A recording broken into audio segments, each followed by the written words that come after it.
Hey, Cubs fans, and welcome to a brand new edition of Cubs on Tap. I'm Ron Luce, joined tonight by the one and only Cody Delmendo. The Cubs lost, but there's still good news, and we'll get to that here in a minute. But first, Cody, how are you, my friend? Rod, it's good to be here, buddy. Tough loss tonight in a sense. I know they don't matter anymore, but I'm good.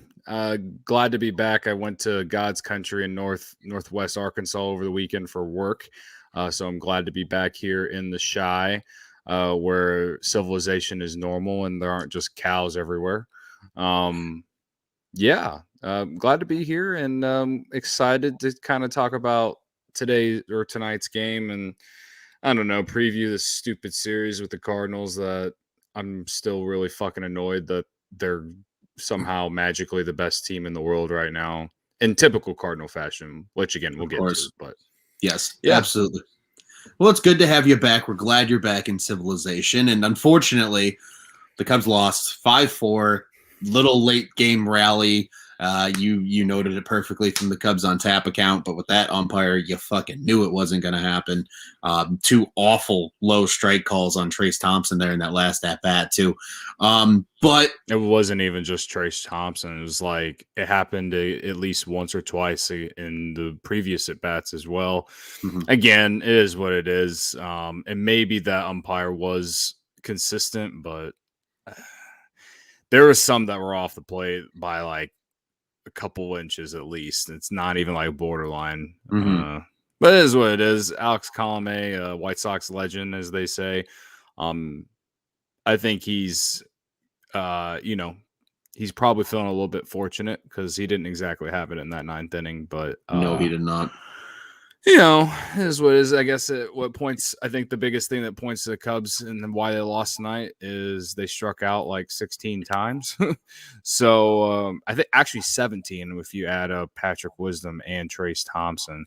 So 18 if we include everything, because Bodie also struck out in a pinch hitting appearance. Yeah, 18 Ks as a team 18 tonight. Ks. Everyone in the lineup struck out tonight. That's not what we've seen from like post trade deadline Cubs. I mean, the offense overall has been,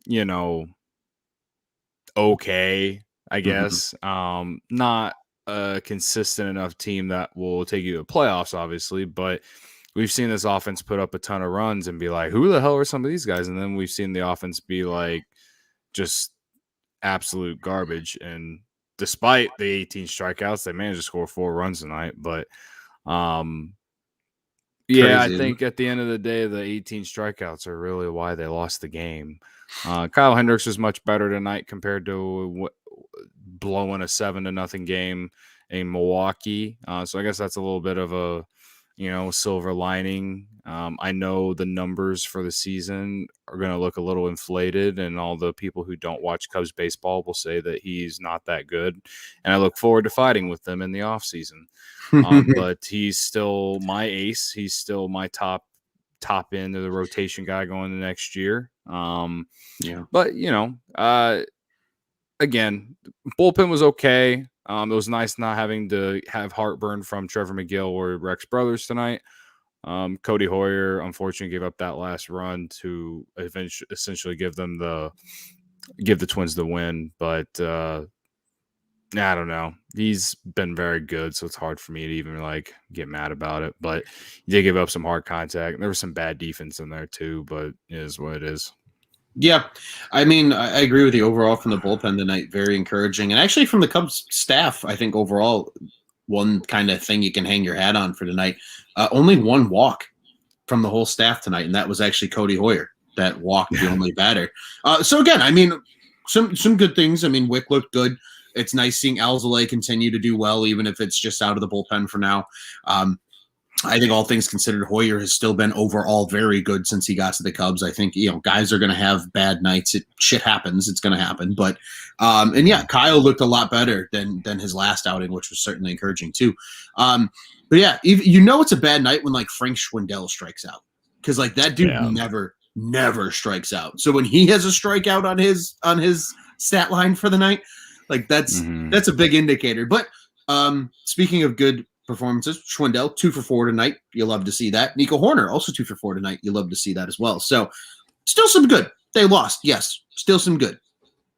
Cubs did good things. We got free chicken, which I've been waiting for 5 minutes that we've been live now to mention that. Cody brought it to my attention because I admittedly missed that part of the game.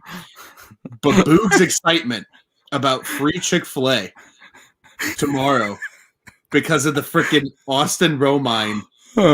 Just foul catch if you guys hard to see. Yeah. The foul catch. You just search Chick-fil-A Chicagoland, you'll see it. Just make sure you go and redeem your rewards on the Chick-fil-A app. Yeah, you need the You Chick-fil-A heard it here app. first. You heard it here second, actually. You heard it on the broadcast if you watched the game.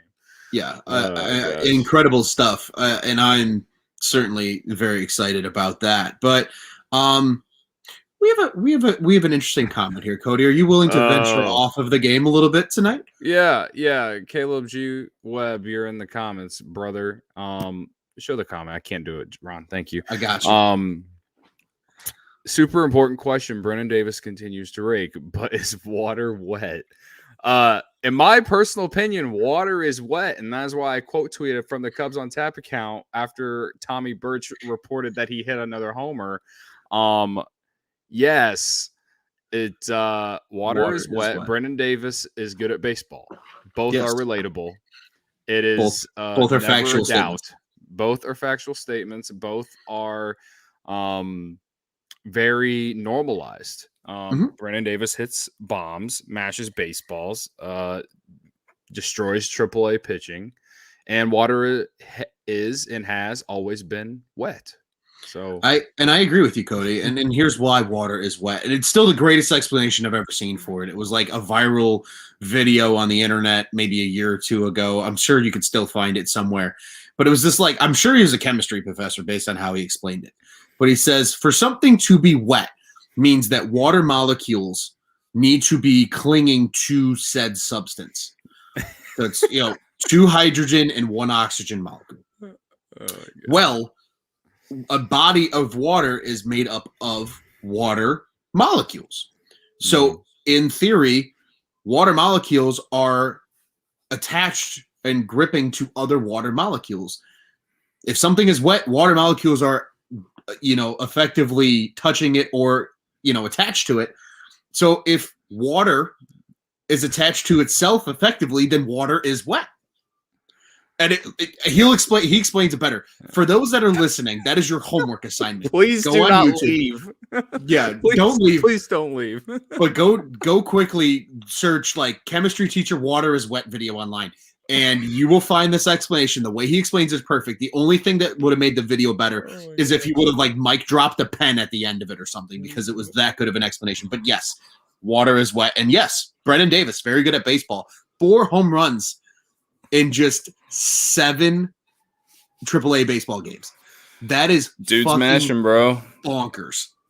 Dude, I know the game was, the game was what it was, but Nico Horner gets that double to get the Cubs 2 runs, and I start thinking, man, like if the Cubs had that bat in the lineup in the month of August, who knows how many, maybe a couple more wins are there. And then I'm thinking about Nick Madrigal being at second base next year with Nico Horner, and I'm thinking, if Nick Madrigal was healthy, maybe the Cubs are more 500 than anything. I know pitching's the biggest issue with this team, but the team got was around 500 at the trade deadline. And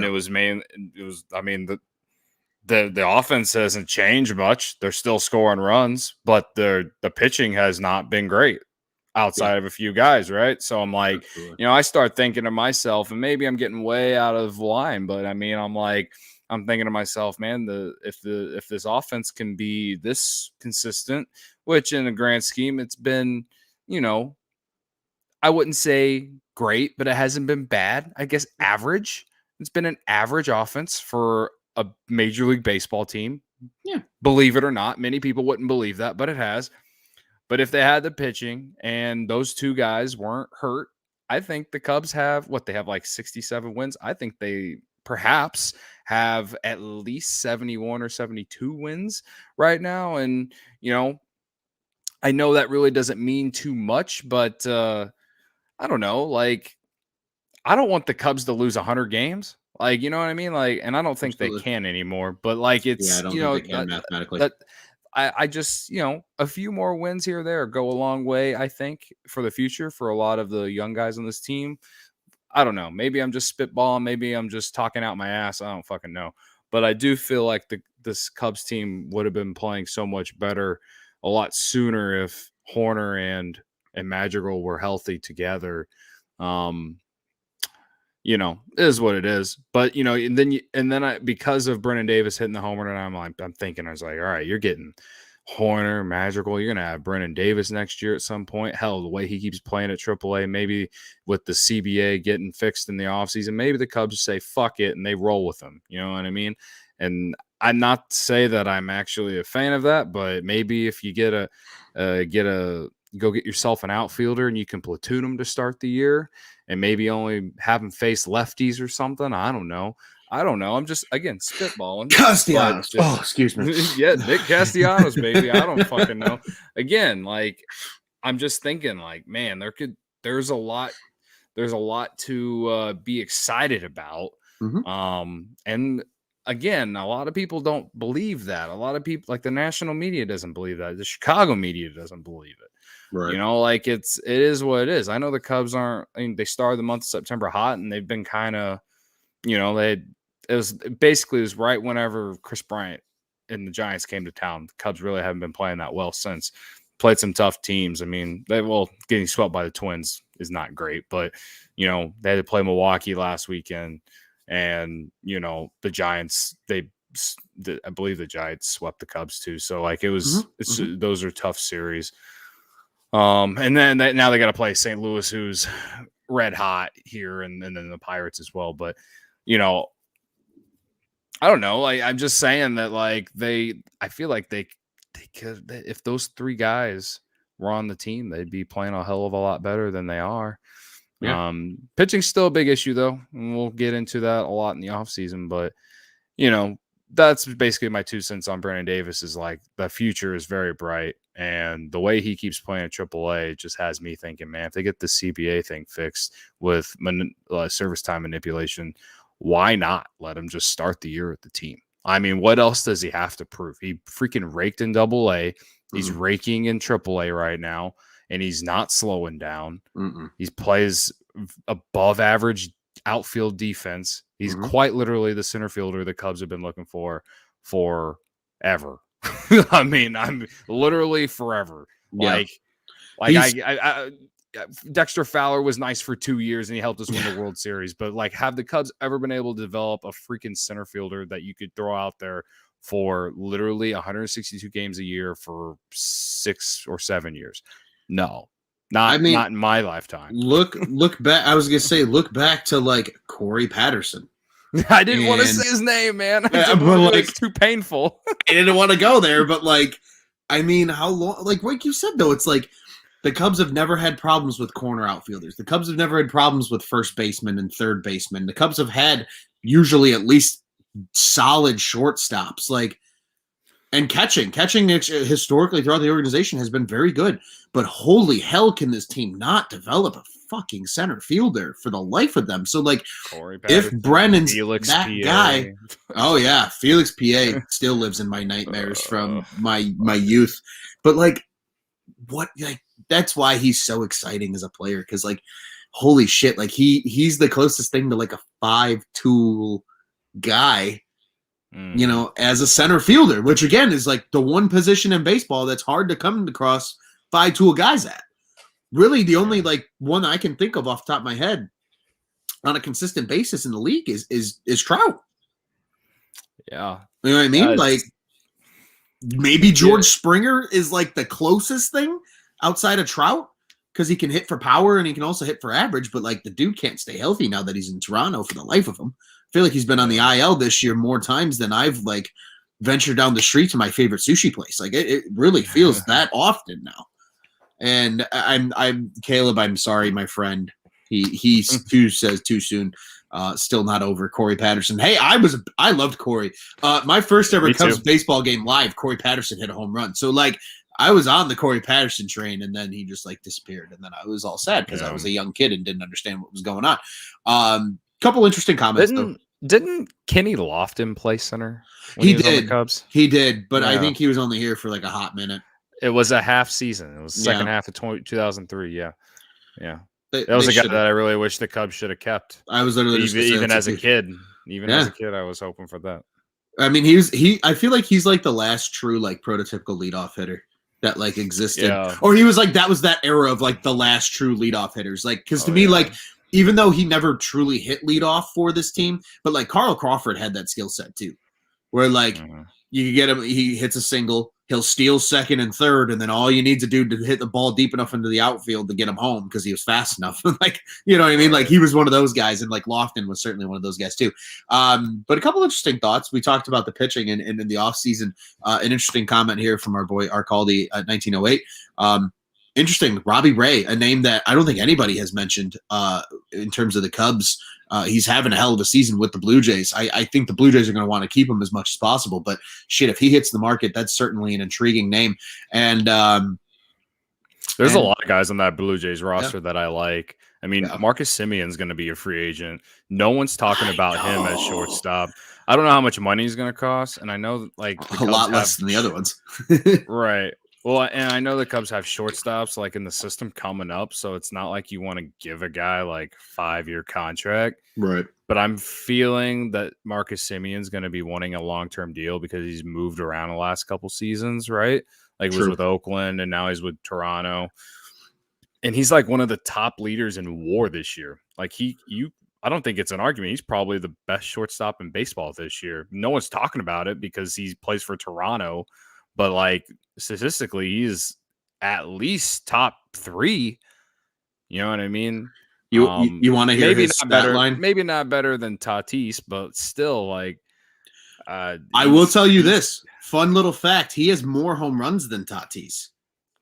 Really, I didn't know that. So Marcus Simeon, as of today, in 607 at bats this season, and he's been durable as hell. That's I think a big thing too. He hasn't missed any time at all, and he's moved around. He's played some third, he's played some second, he's played short. 267 average, 878 OPS, 41 home runs, 97 RBIs, and 15 stolen bags. Wow, dude has been electric this season, and he's only 31. That's not bad. I mean, I don't know what he is defensively because I just don't watch Blue Jays baseball, but he's just someone I feel like no one's really talking about. Like, no, you're 100% correct. He's a big reason why the Blue Jays are even in the playoff talk right now. What they're like in top, they're in that wild card chase with like the entire AL East outside of the Orioles. But I mean, Robbie Ray, he's a nice he's a nice pitcher. I know he was real successful over in Arizona, and he's came over to Blue Jays, been solid. I don't have the numbers in front of me. The Cubs aren't going to go and spend 200 or hell, even 150 million on a pitcher this offseason.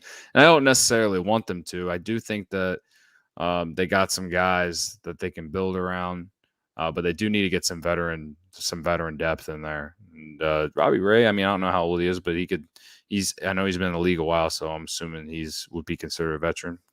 Get someone like him. Obviously we've talked about Marcus Stroman, he's 29. I think he'd be a nice piece, and with the way the Mets are and how their organization is run and how they have all that talent but somehow can't fucking find a way to win baseball games on a consistent basis. If I'm Marcus Stroman, I wouldn't be mad about leaving New York, especially with the way their fans have been this year. Agreed.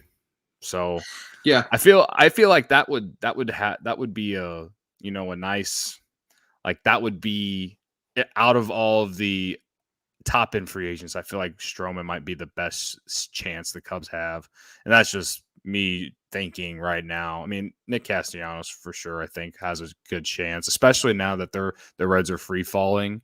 And, I just don't see why Nick Castellanos would want to stay in Cincinnati after the last 2 years. He's playing very well, but like people don't even realize it. Like no one talks about him, and he's one of the best hitters in the league, hitting like 330 this year. I mean, especially if he wants to get paid more too. Like the Reds aren't going to pay him $25 million a year. They did that already with Joey Votto, and they're going to be paying him too next year still. Yeah. So, yeah, I don't know. Yeah, well, So, I got some stats for you. I know Arcaldi was dropping some stats here in our thing as well, but he's actually younger than what Arcaldi said. Arcaldi said he's 31 years old. That is not true. He's 29 years old, Robbie Ray. He's 12-6 on the season and 30 starts, 2.72 ERA, 182 innings pitched, and 238 strikeouts. That's a lot of swing and miss shit. And he has had double-digit wins twice, which all things considered is, to me, very impressive. And in just about every season, he's had at least 23 starts in every year of his career outside of his rookie season when he only got to start 9 games, or actually 6 games, excuse me. But I mean, shit, he's been durable, and he won 15 games back in 2017 with the Diamondbacks, and then he won 12 in 2019 when they were, let's be straight up, they were hot fucking garbage. So, I mean, I'm glad that Caldy brought him up, because like I forget he's a guy. Oh, he turns 30 next week. Okay, so he'll be 30 when they can sign him. But like, it's just a guy that, like you said, that like nobody's really talking about because he plays in Toronto right now, and just anybody south of the border really isn't focused unless his name is Vlad Jr. or some of these other kids. And I just don't know if the Blue Jays are gonna, like, they've never been known as a team that spends money, right? Like, not terribly. Not like they're not small, like they're small market, but not like classic small market, like Pittsburgh Pirates level. I don't know if I would call them small market. Toronto's a big city. Oh yeah, Toronto's a massive city. I don't call them. They don't operate like a big team though. Like they don't historically. Like they'll pay guys, but it's usually guys that like they have developed, right? So like, I think back, like they paid Bautista because that was like their guy. You know what I mean? Like they'll pay those kind of guys, but they don't go like New York Yankees spending and go, spend hundreds of millions of dollars on a bunch of dudes. Like, well, and that's what I'm saying. Like, it's not like they developed Simeon. They went out and what did they trade for him? I don't remember how they just signed him. 1-year deal. They just signed. It was a 1-year deal. Yeah. Like,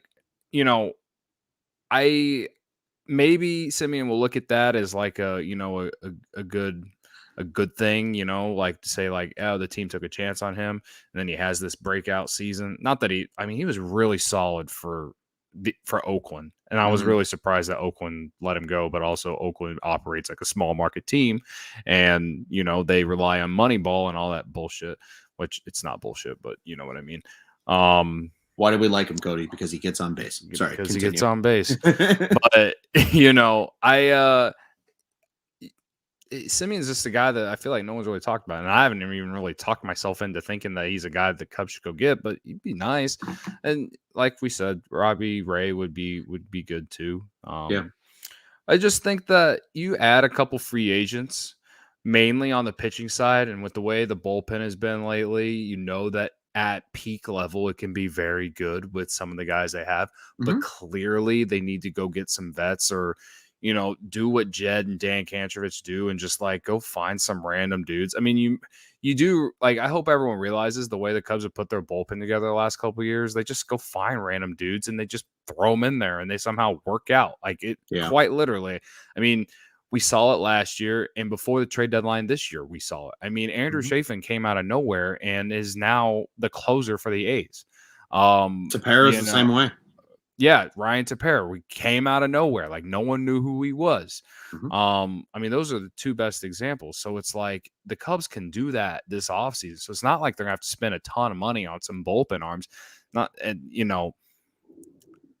If the White Sox decide that, hey, we don't want to pick up Kimbrel's option. I don't think they're going to the way he's pitched there. I wouldn't be mad about it. Like, he's going to, like, the way that he's kind of come back to earth, maybe he doesn't get more money. Like, what if we're paying him like $15 million a year? But with how much money is available, I guess the Cubs could go back and get him. I wouldn't be mad about it, but I don't know if Kimbrel would want to come back to the Cubs with the rebuild, like a retool / rebuild right now. Again, all depends on what the Cubs do to be in it next year. But anyway, I mean, all things considered, there's just a lot of questions still. We'll see what happens, but. Absolutely. You like the fight tonight, and you it makes you think like, man, we have something here. I know, like literally a month a little more than a month ago, we're like, this team has nothing.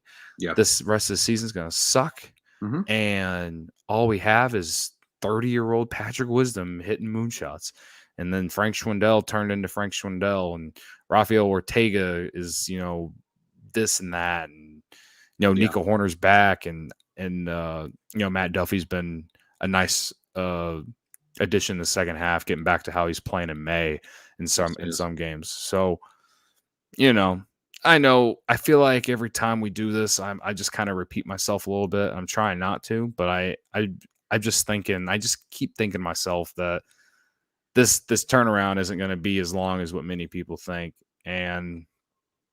But that said, we do have to do stuff. Like there's a lot of issues with this team right now. Absolutely. And Marty here has a great comment a little earlier.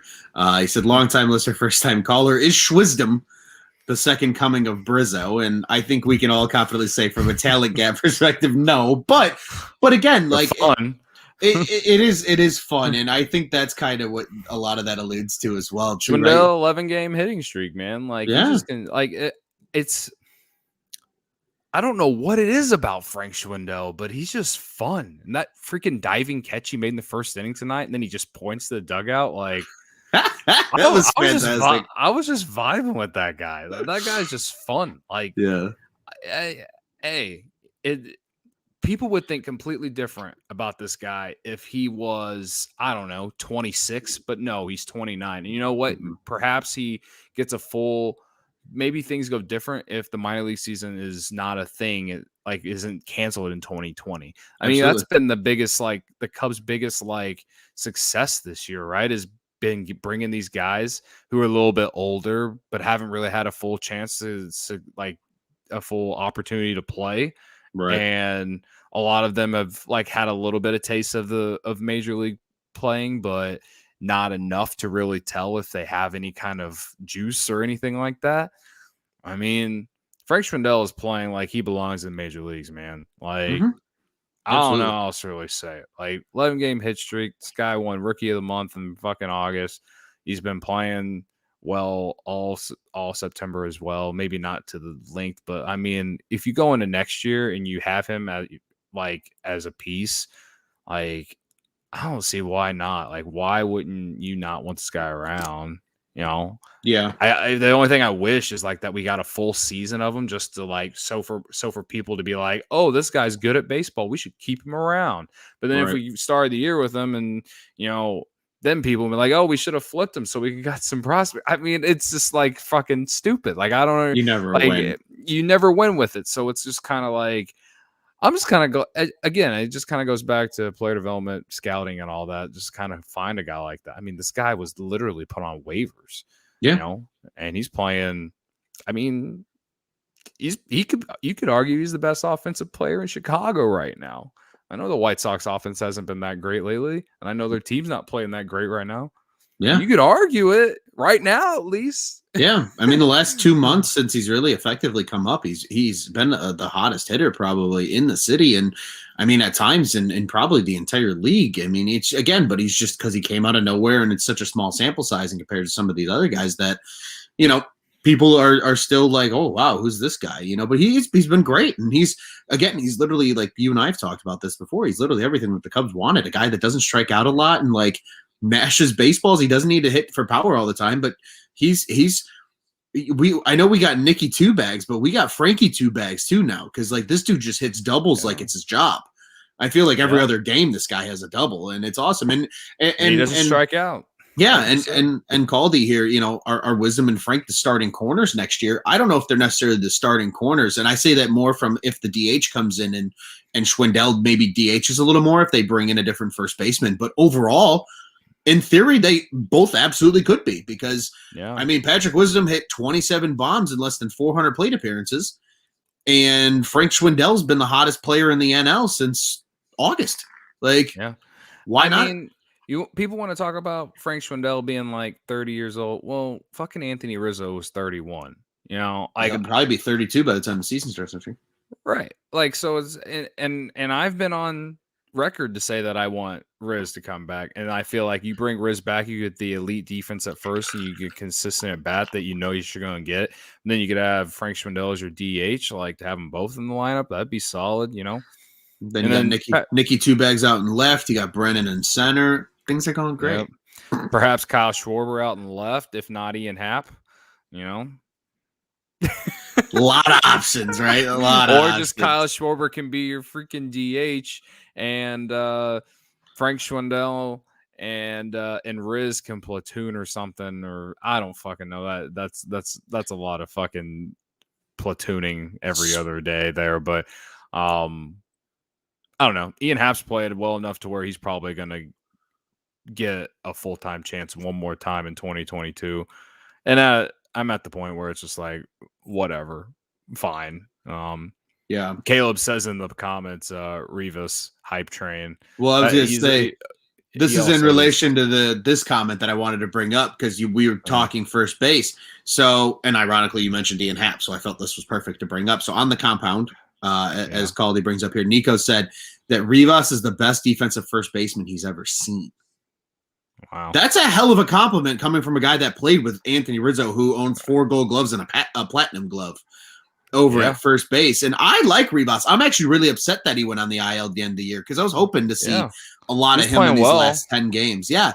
And just like, Caldy, comes back up. His approach at the plate, impressive. And yeah, he's an athlete. I mean, again, this is another guy that could be in the fold next year that we see more of too. And shit, if he's that good defensively, like, I love Anthony Rizzo. I'll love Anthony Rizzo till the day I die. But like, if you got a cheaper version that's just as good defensively and gives you good at bats like Rizzo did, maybe that's why they went and got Rivas, because Jed and Dan were sitting in the front office going, we need another guy that looks like Rizzo at some point. And then they find Rivas and they're like, son of a bitch, he puts together good at bats and plays good defense. Like, yeah, and he has a little bit of Rizzo, power.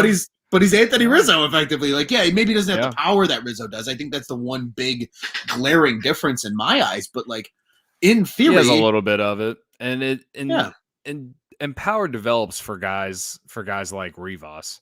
True, for sure. You know, he's not tall and big like Anthony Rizzo, but he definitely has some pop, and he hits liners too, man. He doesn't even hit pop ups. Like we've seen Rizzo hit a lot of pop ups.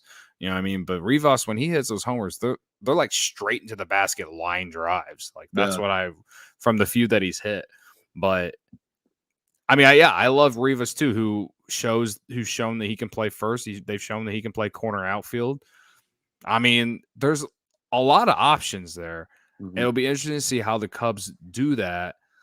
You know, we haven't talked a lot about Kyle Schwarber in the last month and a half or whatever, but he's playing like a guy that, God, I would not mind having him back, man. What is he at? Honestly, 31 home runs, and he's missed like 6 weeks already this season, right? Yeah. Isn't that the numbers? 2 homers tonight. He's helping the Red Sox get into the playoffs. Like, it makes me so mad. It really, not even at the Ricketts. It just makes me so mad at Cubs fans who were so out on that guy. It really does. That's really all I have on it. Is just like, it's similar to Chris Bryant stuff, except Chris Bryant was obviously a lot better player than Kyle Schwarber. But Kyle Schwarber just like, I don't know what it was. They talked about he changes his batting stance a little bit, but there had to have been something just missing, I guess. I don't know, in Chicago, but he's just found it ever since he left. I don't know if leaving Chicago was it, but like, he's literally looking like the Kyle Schwarber that I envisioned for 5 years or whatever it was, 4 years. Absolutely. You know what I mean? Just mashing homers and just fucking giving great at bats. Like, that is literally what he's doing with the Red Sox, and he was doing with the Nationals for about a month and a half before they traded him.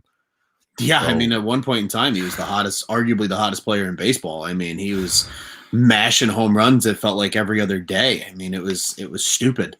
The pace that he was on. But I don't know what his market will be. I'll be interested to see what his market is. I don't think he's gonna earn the kind of money that Castellanos will. Mm-mm. So maybe he's like, I don't want to call him a consolation, but if Castellanos gets paid more money from someone else, maybe Schwarber can be that guy and he can go play right field or left field. Even though we still have Hayward on the roster, and that's a whole other thing we got to figure out. Like, True. I don't want the Cubs to just eat the rest of that money, but fuck, the Red Sox fucking paid Pablo Sandoval $50 million to go away. And like, the Cubs should be able to do that. And with the way that they're set up, it's like, okay, you can do that like one time and just cut your losses. It is what it is. Yeah. I don't know. I know the Ricketts aren't going to do that, but it's just like, if you want to be competitive, Jason Hayward on the roster right now is just fucking, it's a fucking like stain. It's just like a stain you can't get rid of, you know, in your shirt. Like, it's just like an annoying thing. Because it's like, I'd love to have Schwarber and Nick Castellanos in my outfield next year.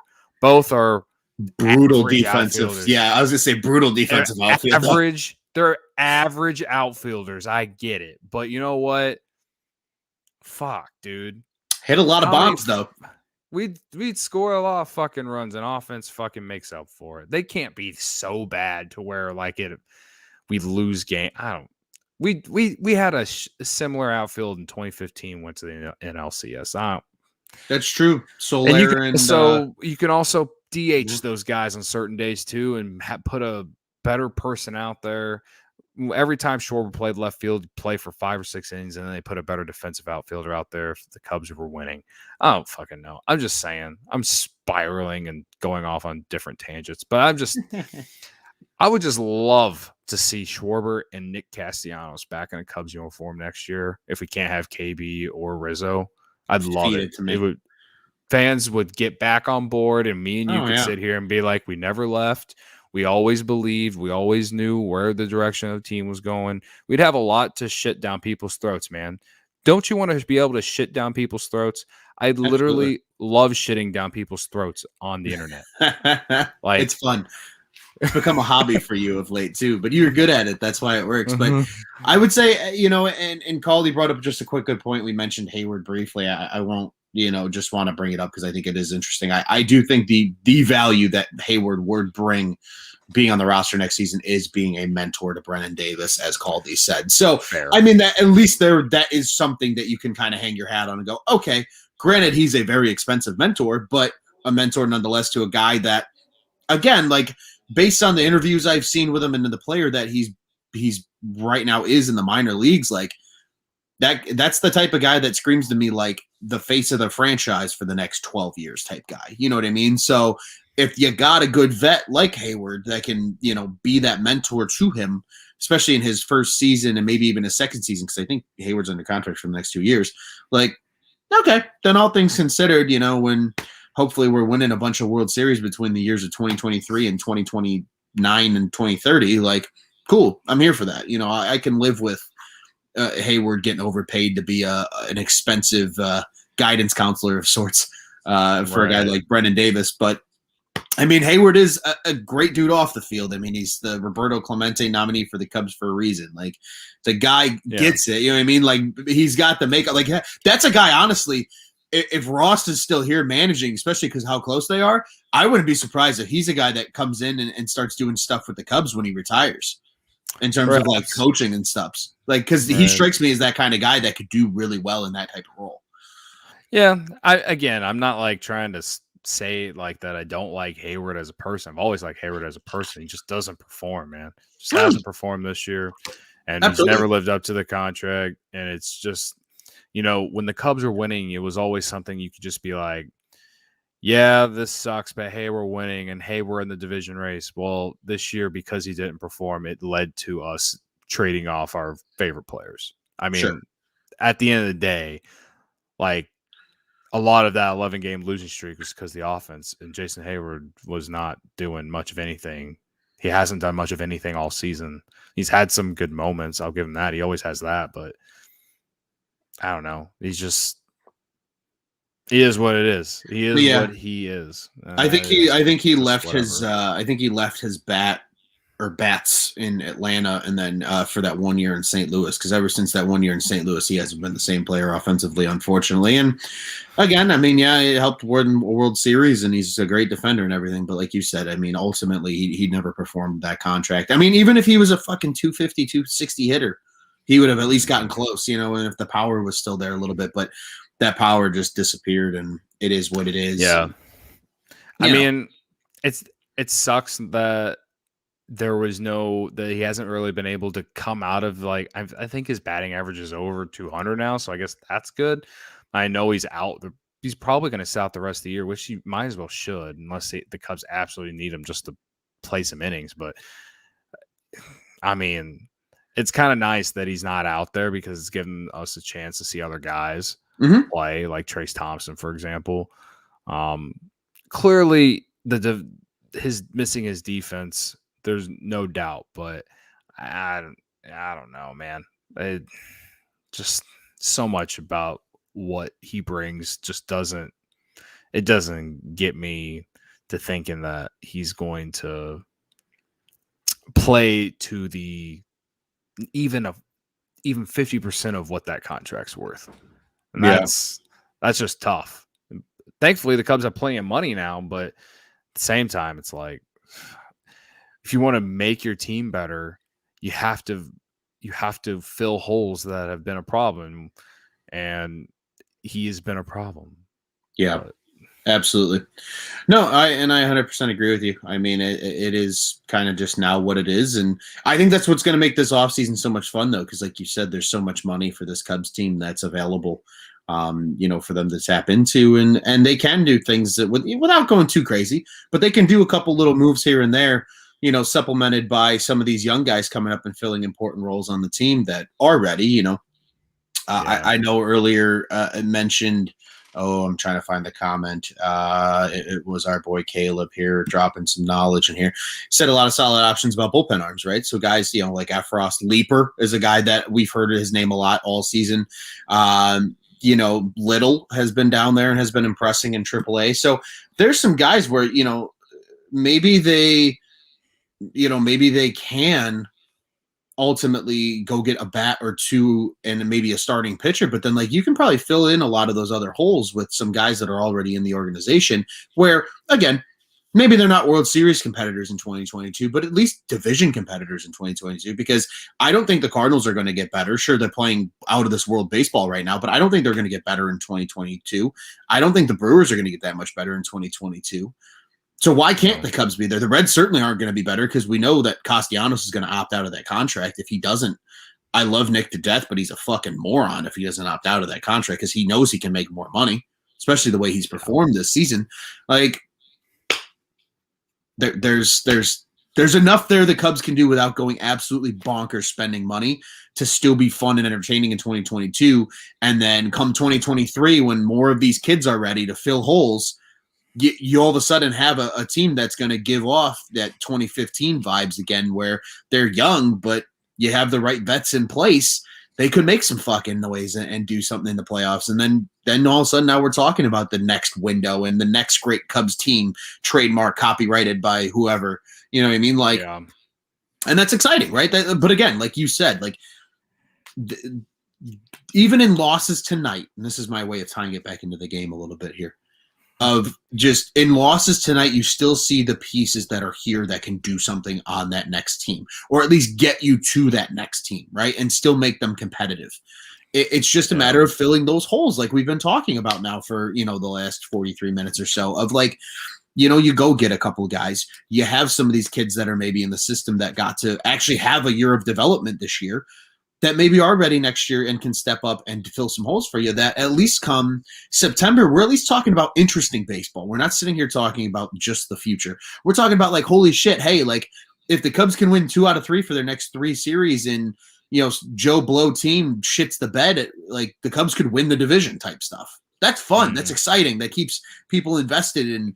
Wrigley's a lot more sold out deeper into the season when they're competitive and they're within 4 and 5 games of the NL Central lead, not 12 and 13 or whatever the hell it is now against the Brewers. So certainly a lot of good things to keep in the future. It's going to be fun. This offseason is really going to be a blast. I know there's not a lot of games left. It's a lot of weekend series. Who knows how many more shows we're able to do based on time commitments and stuff. But like, it's fun having games like tonight where we can see that promise and we can still talk about the future and get excited about it, because it's not going to be a 5-year rebuild. It's going to be a lot quicker than that, because kudos to Jed, kudos to Dan Kantrovitz, and a lot of kudos to Theo when he was still kind of toward the end of his tenure, of them setting this team up better than what they walked into back in 2011. And I think that's huge, for this franchise really going forward. Yeah, I'm just. There was some guy I was talking to on Twitter the other day, and when I say the other day, I want to say it was last week, and he's just like was giving me crap because I'm cheering for these 30-year-old rookies, and it's like, well, what the fuck else am I supposed to do, man? Like, oh yeah, right. This guy said he was a 44-year-old Cubs fan, and then he decided that he was going to go be a Brewers fan because they're a small market, and the Cubs screwed everything up in 2019 or some shit like that. And it's just, man, I felt so bad for the guy. I really did. He thought I was being an asshole to him because I didn't want to tell him why he was an idiot, because it was like, you're not worth the time and the energy. And I did mean that in a condescending way because he was being a dickhole anyway. But it's gonna be a great day for us whenever we can just just tell everyone that we told you so. I don't like to be a spite guy. I really don't. Sometimes I do. But for this particular thing, like this team in the future here in the next year or two, it's going to be a good time. I can't wait. I really can't wait for it. But it's going to take some time. And like you said, Jed's making some good moves. He's made some good moves. I think that I'm interested to see how these playoffs shape up, because a lot of things can happen that might lead to some players not being with those particular teams next year. As far as like 1-year free agents, like all season, I thought Nolan Arenado was going to opt out, but now with the way the Cardinals are playing and heading to the postseason, most likely, and if they go on a little bit of a deep run, he'll probably opt back in. Which is kind of disappointing, but whatever. Not that I thought the Cubs were going to go get him, but I would have loved to see him not on the Cardinals. The Brewers not in the NL Central. Right. The Brewers are getting their dicks whipped by the Cardinals this week. And they're getting exposed on why their team is probably not going to do much in the postseason. And because I said that, they'll probably now turn it on. I don't fucking know. But the Padres, I mean, like the Padres were like, they weren't they like at least 15 games above 500 like for most of the first half of the season. Like they were they were like good in the battle for the best record in baseball for a long part of the season. Right. And like now they're like 2 or 3 games above 500 and barely at 80. Like they're not even to 80 wins yet. No, I think they're at 75. The Yu Darvish trade looks good every single day that the Padres have continued to just shit their pants. And Adam Frazier hasn't played very well there since the trade. And like they have all these other guys and they got a lot of youth or whatever. But I'm very interested to see how teams manage after they're eliminated from a postseason, especially these, like, obviously the Padres look like they are on the outside looking in. And if they don't make the playoffs after making all of those moves in the offseason, their front office has to be sitting there and thinking like, holy fuck, what did we do? And I would assume, I'm not going to say they're going to sell the players, but like sell all their players. They're not going to do that. That'd be stupid. But they're going to make some moves. It'd be interesting to see who they're going to put on the trade market. Maybe the Cubs can swoop in there. They've made some deals with them already. Like I said, with the Yu Darvish trade, maybe some guys can come back. Maybe you can come back. I don't fucking know. You know what I mean? Like I do think that there's some players out there that no one's talking about right now that might not be on a team might not be on the same team next year. So that's basically the point I'm getting at there. Yeah. But Well said, we and have a long time to go for that, but still. absolutely. Yeah, and I mean, Caleb and Caldy have been in the comments here while we've been talking about this, and Caleb says he's like Jed won the trades, all the trades, and you brought up the Yu Darvish trade, and I think that's absolutely one because then Casey and Preciado. Preciado's looked really good in rookie ball this year. We didn't get to see him anything higher than that. But Casey made his debut with Myrtle Beach late in the season, and he was pretty good for Myrtle Beach down the stretch there. And Caleb just reiterated, oh yeah, they're completely dudes. I mean, yeah, and again, like there's a reason that this Cubs farm system went from number 22 prior to the season starting. Now according to Fangraphs, they're ranked in the top 10. I think they were 8th according to Fangraphs, and that's probably going to be higher.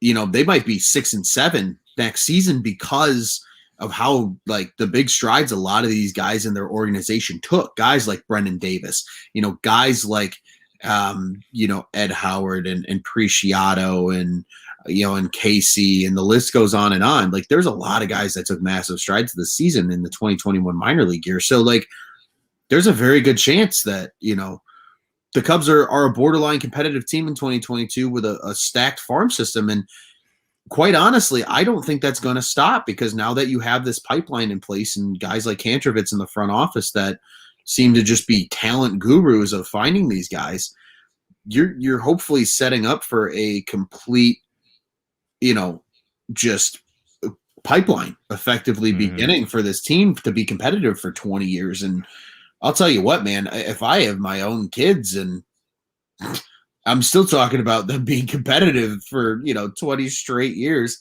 that's something exciting. And Caleb dropping more names in here. I agree. DJ Hurst has been probably the most pleasant surprise this season. I mean, he's shoved so much to the point where, he started in Myrtle Beach, was dominant, made it all the way up to South Bend already this year. He might start next year in Double-A Tennessee. Maybe he probably starts in South Bend, but if he keeps lighting it up, he might be Double-A Tennessee. And then you got guys like Franklin and Marquez. Like a lot of their top prospects were just hurt this year too. So who's to say that, next season guys like Marquez and Franklin and, it'd be interesting. I am interested to know if Marquez would have started in AAA or in Double-A, but pitched well for half the year, and then when the Cubs sold off, maybe they called Marquez up, but because of injury, we don't know. Yeah, but maybe he's getting a look in the rotation instead of a guy like Keegan Thompson. Yeah, and I think all of us would rather have that. yeah, which sucks because I like Keegan, but like the numbers speak for themselves. I think Keegan Thompson is just your back end bullpen guy or middle relief guy. Yeah. He was nice this year. I'm not letting him being a starter take away from what he did. He was very good for someone that no one really knew who he was until he was called up against the Dodgers to do a doubleheader. Like no one knew who he was. Absolutely. So it is what it is. But Caleb also says, what did you? Oh no, you mentioned Cole Franklin and Marquez. So yeah, man, like the future's bright with the farm and everything. Now, the only thing, obviously the Cubs were set back because of certain free agency moves. Mm-hmm. The Cubs have to get it right with the free agency moves this time. Absolutely. That way they can have sustained success for more than just 6 years and not have, a few years in there that are just kind of like frustrating because you're not living up to your potential or because injuries or I don't know. There's, 2019 was one of the most frustrating seasons as a Cubs fan, but the reason that it was so frustrating is because guys who were supposed to be your core weren't performing at the clip that you had hoped at that point. You weren't getting contributions from certain guys, injuries, all that stuff. We all know what happened at the end of the year, whatever. But baseball's baseball, so it's hard. But like that, I think that's the biggest thing for Jez. They have to get these free agents right, and that's what. And I think the first step is just like, I mean, if you're giving a 7 or 8 year contract to someone, you got to make sure that you want this guy to be here for that long. Mm-hmm. And that we've seen it with Jason Hayward, man. Like it's just And the thing is, with Jason Hayward, he was 26 when he signed the contract. So you're thinking, Right. no, this is a great move because you got a guy who should be entering the prime of his career. He's not, even though he's not a big home run hitter, he's a contact bat. You thought that was good to diversify your lineup at the time, and again, they won the World Series, so it wasn't a complete loss. But just he's a assembly line of ground balls to second base, man. Like, Right. Yeah, I mean, and I would argue in that free agency class for the Cubs, the biggest success was Ben Zobrist. Yeah, because you got him on a 4-year contract. Yeah. Well, yeah, Lester being the year before, and then getting Hayward and Zobrist right before that World Series run. Like, yeah, obviously Lester by far to me the best of all those signings, but like of that 2016 group, like the two major signings between Hayward and Zobrist, you got him on a nice length. 4 years was a nice contract for him, and he was productive. Or something and he was productive for all those years. So like, you got to feel good about that type of signing, right? So like, can the Cubs get more of those type of guys? Yeah, mentioned 2019. I forgot to mention Juliana Zobrist. I mean, that was the free fall. That's when it all started, man. Like, just fucking terrible. But I hate to see it. Yeah, man. Yeah, you really do. You really fucking do. Ben didn't deserve that. No. But, he really didn't. But yeah, I mean, I just I there's a couple really good comments here that I just want to bring up, and then I want to turn it back over to you for any final thoughts. For the evening. But this one's fun. Is baseball wet? It's a great question from Caleb. We'll have to dissect that one another day. But I think this is interesting. Caleb gives an answer to this question too that I'll share here. But have to spend on pitching. Biggest question: can Nico handle short? And can Nico stay healthy? It was Caleb's response. I think Nico can handle short. I really do, and I think him and Madrigal, because of their connection they already have, that's going to benefit them in the middle. I think long term, Nico becomes the Ben Zobrist-esque player on the roster, where, one day he plays short, one day he plays second, one day maybe he plays third if you feel confident with him there. One day he's in left, one day he's in center, one day he's in right. Maybe he's playing first base on a day you really want to just throw the lineup card in the blender and see what happens. Like, he can play all over the joint. But I think for the near term, yeah, I think Horner to me is actually the perfect stopgap if you don't go get a guy hypothetically like a Marcus Simeon on maybe like a 2-year type contract, that can bridge you from what they're doing now to, the next great Cubs shortstop, whether it's Preciado, Hernandez, Howard, whomever. Because I feel like the Cubs have 18 different shortstops that could be at that position in the next 2-3 years. Like, they were so loaded in the system. So I'm not terribly concerned about that. But hey, man, I'm going to turn it right back over to you for some final thoughts before we look ahead to Friday's doubleheader with the dreaded, awful, terrible, fucking stupid St. Louis Cardinals. Yeah. Well, you mentioned everything about Nico, which I agree with. And I do love that Caleb said that, yes, he can stay healthy, because I will not forget how we sat on here one night after all of Cubs Twitter was just bitching about he's injury prone and how he's injury prone. And it's like, dude's not even played a full MLB season yet, dude. No, Nico Horner, he's going to go into spring training. He's going to know that he is going to be probably the starting shortstop, or just he's going to be on the opening day roster. He's going to be in the opening day lineup. He knows he's going to play. And when you have that mindset, you could look at it in two ways. As a fan, you could think, okay, well, he knows he's going to play, so maybe he won't work as hard in the offseason. I don't think he's going to do that because the guy wants to get paid one day. He hasn't had a full major league season. So yeah, he wants to have a breakout year. Yeah, he wants to potentially get a contract extension. Nico is a guy that you could give the Anthony Rizzo deal to, someone that you could keep around for a long time and not really like in I don't want to say fleece Nico, but like, he's a guy that I feel like you should want to keep around a long time. And if you can give him a contract extension early, perhaps at the end of it, you're like, man, we really saved a lot of money. So true. I don't know. That's a lot of thinking ahead, but I do think that is something. But yeah, I feel good with Nico next year. I really do. And he showed it tonight because, like we talked about, 18 strikeouts from the Cubs. he was pretty good. I know he had to have struck out once at least, but like, yeah, I think he had one. It was less than 2 outs, 2 guys in scoring position, and he hit the ball right up the middle, like on a line. Like, he is a guy that you want up there in that situation, not to necessarily get a hit, but just put the ball in play. And we for months, for years, we've talked about how the Cubs with the core struggled so much at just getting guys in from scoring position to score, but we'd strike out all the time. And having a guy like Nico kind of it diversifies the lineup, like we said. Why do we love him, Ron? Because he gets on base. Exactly. So I'm very high on Nico. I cannot wait to see what he does next year, and whether it's at short or all across the field, whatever.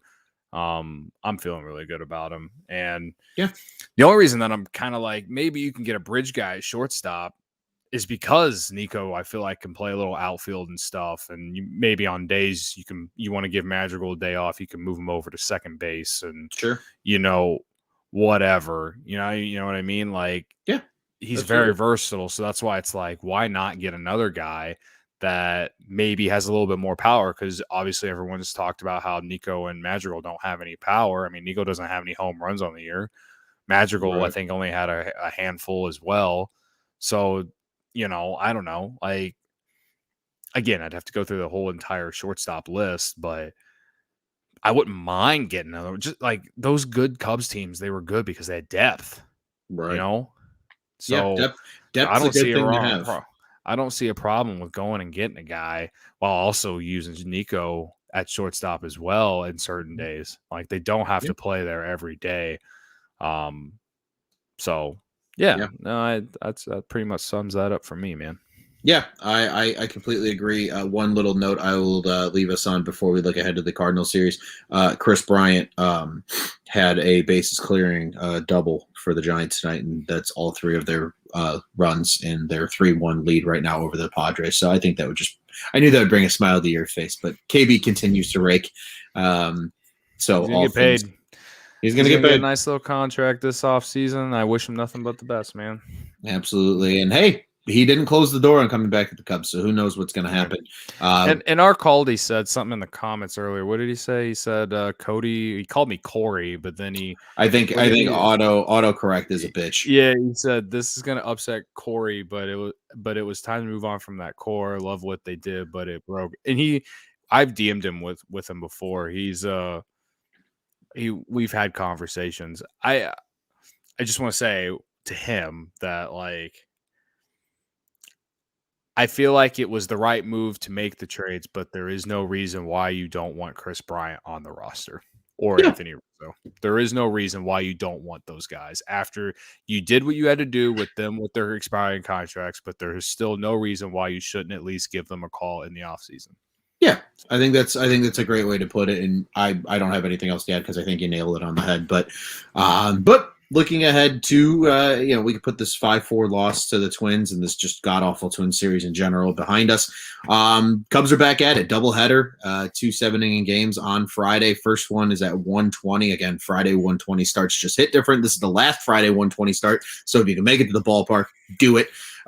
J.A. Happ, their wickedly apparently good trade deadline acquisition for the Cardinals, is on the mound in the first game, 9-8, 6.02 ERA and 109 Ks. Justin Steele taking the mound for the Cubs in the first game, 3-3 on the year, 4.20 ERA, nice number, and 47 Ks.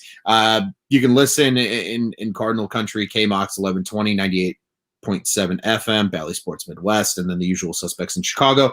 The first game will be on ESPN. I don't believe the second game will be for out-of-market people, and that is correct.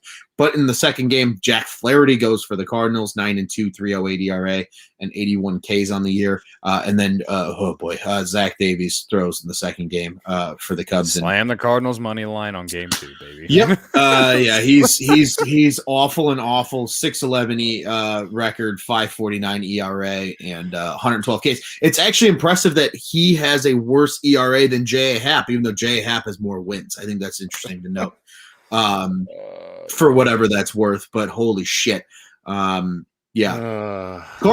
It's the Cardinals. They're the hottest team in baseball. it pains me to say that because I fucking hate the Cardinals so much. I said this. Spin zone, Ron. I need a spin zone. The Cubs have lost 2 in a row. They've lost 4 of the last 5. They're due. They're due. They're due. And I would just like to say that is the spin zone. You know, their Cubs are due. The Cardinals are going to come in with a lot of confidence. They haven't ever seen Justin Steele. And Patrick Wisdom's going to hit 2 home runs to remind them that they traded him for a guy who threw out the first pitch for the Cubs like 2 Fridays ago. So. True. You aren't wrong. I mean, Patrick Wisdom's my fly W pick, and I think we can at least split the series on Friday or split the doubleheader on Friday. And it's not looking great against fucking Jack Flattery and Zach Davies.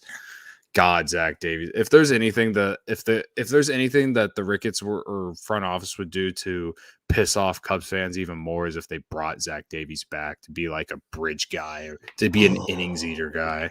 And it's like, why would you do that? Why would you do that? I would rather roll with fucking J.A. Happ than I would fucking Zach Davies. That doesn't make any sense because they both equally suck.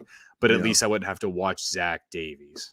Remember when Caleb in the comments earlier said it was too soon talking about Corey Patterson?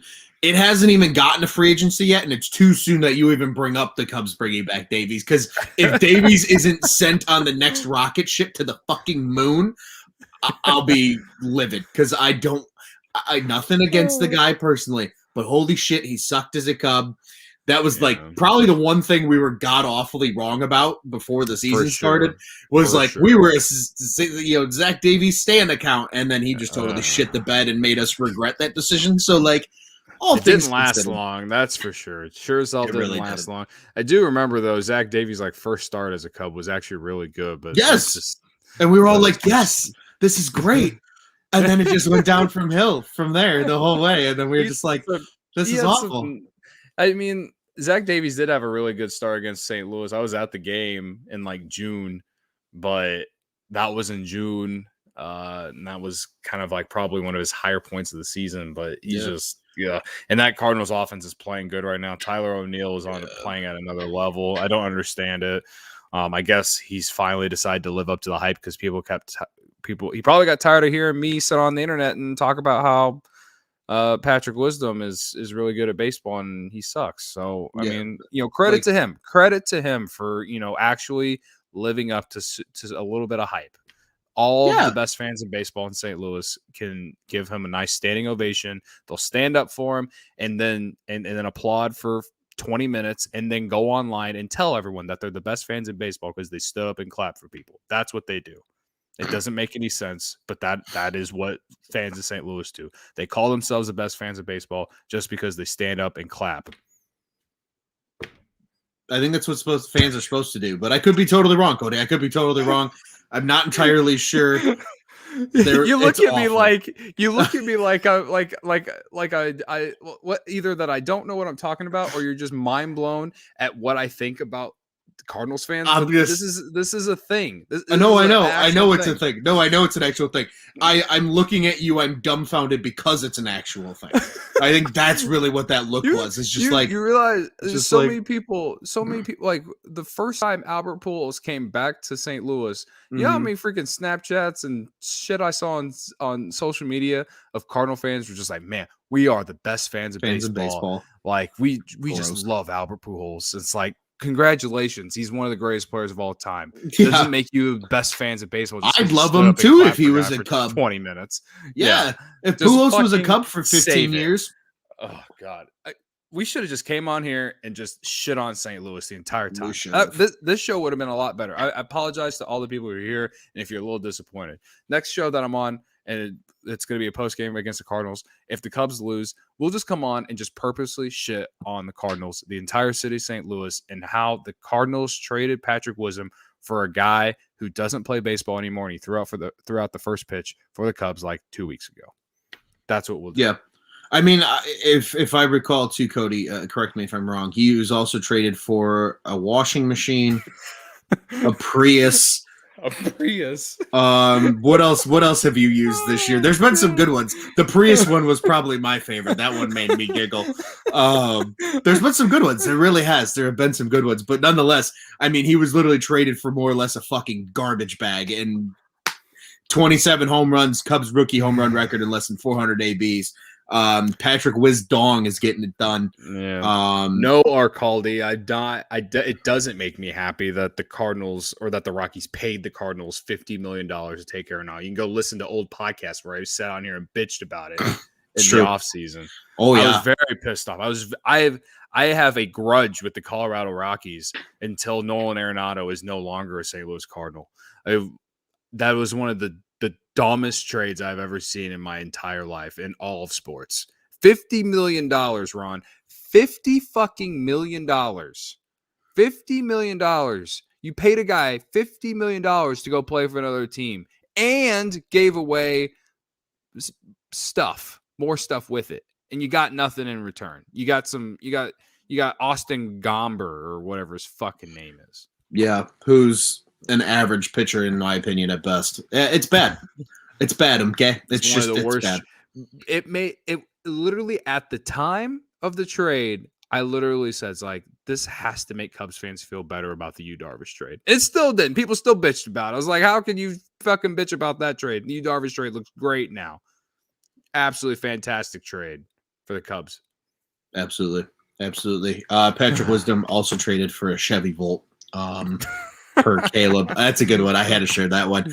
We'll come up with some good ones. I'm sure there'll be plenty tweeted over the weekend from myself and from Cody and maybe from the Cubs on Tap account as well. Of things that I hope he hits plenty of homers against them, man. Here we go. So perhaps Caldy and Caleb can help us with this too, Cody, because I think this will make this weekend a little fun for us because we need something to be fun about. Go on Twitter, tag the Cubs on Tap account. You can tag Cody and I as well. Use the hashtag things that Patrick Wisdom was traded for. and the best thing that Patrick Wisdom was traded for, we'll figure something out of like how we can like say, hey, good job. You know what I mean? Like it'll be fun. We'll just shout out people, I guess. Yeah, like we'll read the best ones. Yes, we'll read the best ones on the podcast. Caleb says this is going to be amazing. I'm excited for it now too. Oh yeah, because like now my creative juice has got to get flowing. Like what could Patrick Wisdom been traded? I mean, honestly, like there's a very good chance that Patrick Wisdom was traded for these like omega-3 fish oils. But like I don't even know. I mean, that's kind of where we're at right now. But that's gonna be fun too. So I like this idea. Anything else about the week? Oh, you took Wisdom as your fly the W. I am going to go ahead and ride with Frankie Two Bags. I think Schwindel has a nice day on Friday. But Cody, before we go ahead and say goodbye and look forward to the things that Patrick Wisdom was traded for this weekend. Cubs on Tap is the official Cubs podcast, the On Tap Sports Network. Go ahead and check out what's on tap with us at www.ontapsportsnet.com and at ontapsportsnet on social media. Follow the pod-specific accounts at Cubbies on Tap, Twitter and Instagram. I am at Loose on Tap on Twitter. Cody's at Cody on Tap on Twitter. At Juice on Tap, at Joe on Tap, at The Riot 326, at Marty Laval. Follow everybody that helps here with Cubs, Bears, Bulls, Blackhawks. We got it all. And yes, Cubs fans, we all have Sox fans. Go ahead and bring them to us too. Our Sox guys do a nice job covering the Southsiders. So once again, www.ontapsportsnet.com, at ontapsportsnet on social media, the OnTap Sports Network. Go ahead and check out what's on tap in Chicago sports. Caleb says Dexter's season 3, but missing disc 2 is what Patrick Wisdom was traded for. And Caldy with the Kurt Schilling's clean sock is a good one. These are already off to a great start, and I can't wait. So it's going to be a fun weekend on Twitter for us. But Cody. Oh my God. Listen, man, this all started with me just being spiteful. It all started with me being spiteful. So I'm glad we can all be spiteful together because Patrick Wisdom is cool and tough. I love it. I absolutely love it. And I love how everyone in the comments is just purposely calling me Corey now. So, you know, everyone wants to call me Corey. Fine. You know, whatever. Corey. Yeah. Hey, I mean, I'll tell you what, Corey, things happen, right? I mean, things that I can't wait. I honestly like the Corey stuff's going to be funny. We're going to enjoy that. But like things that Patrick Wisdom was traded for, I'll be gonna a be miracle with magic. it on Friday. Like, just start using the hashtag Friday morning before the first game at 1:20. If you don't tag me in it, I'll just search the hashtag. I'll just start retweeting them all. Fuck it. Just go for it. Yeah.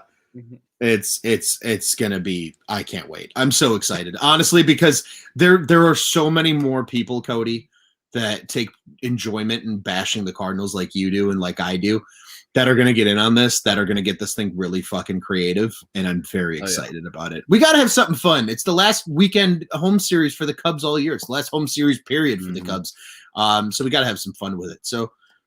Yeah, there's a Cardinals fan on my Facebook. He, you know how you get those Facebook memories that, every day? You know what I'm talking about, Ron? So, like, he posted something in 2019 after the Cardinals, knocked the Cubs out of the playoffs or whatever. And then today he posted, he like reshared it. And then in his caption, he's like, this would be a lot more fun if the Cubs were in playoff contention this year. And, he said that as a troll or whatever. And as a spiteful person, I don't just keep receipts on Twitter, Ron. I definitely saved that. And when the Cardinals get knocked out of the playoffs, I will be heading to that post, and he will be getting an earful from me. So you heard it here first. Yeah. I'm ready for it. I wasn't born like this, Ron. I've just been built like this over the last 30 years. You weren't born from the darkness. You merely adopted it, is what you're trying to say? I merely adopted it. I have lived through lots of pain. I have lived through a lot of slander. Oh, buddy. Oh, buddy, indeed. I hate St. Louis and I hate their fans. Honestly, put that on my tombstone when I'm gone. I hate St. Louis and I hate their fans. And I think, honestly, Cody, there's no better way for us to wrap it up here, man. So what do you say? Traditionally, it's Cardinals weekend coming up. I don't even need to give a let's go Cubbies. It's just a fuck the Cardinals at this point. Fuck the Cardinals. Fuck Matt Carpenter. Fuck Matt Carpenter salsa. Fuck Mike Stilt. He looks like he is straight out of God's country's, like, I don't know, like what you would see in the telephone book. And fuck the Arch. And fuck what else is in fucking St. Louis? Fuck the fact that the DraftKings casino is in fucking St. Louis. I know we're Bet Rivers guys here, but for everyone who wants to fucking go to a sports book, they shouldn't have to go all the way down to fucking St. Louis. Fuck that too. I think that's it. All right. Okay. Everyone have a good night. And like we said, fuck the Cardinals. Fuck.